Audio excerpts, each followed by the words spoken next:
Public Service Cabinet Secretary Justin Muturi was conspicuously absent from today's cabinet meeting held at the Kakamega State Lodge. His no-show has fueled speculation, particularly in light of his recent allegations concerning the abduction of his son, Leslie Muturi, which he attributed to operatives within the National Intelligence Service, NIS.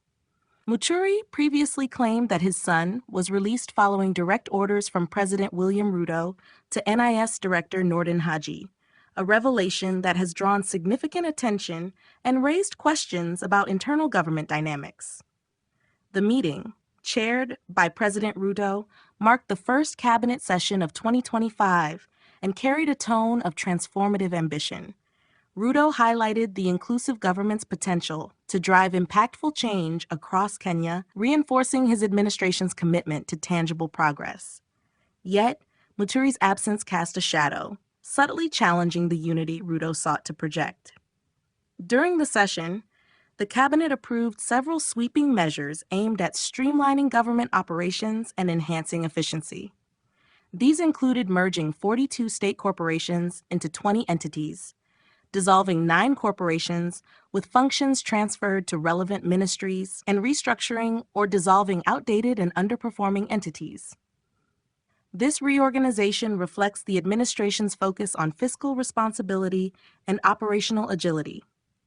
In the realm of travel and tourism, the cabinet greenlit the enhancement of the Electronic Travel Authorization (ETA) system to expand exemptions for most African nations, with the notable exclusions of Somalia and Libya. The decision aligns with Kenya's vision to strengthen continental ties and boost tourism flows.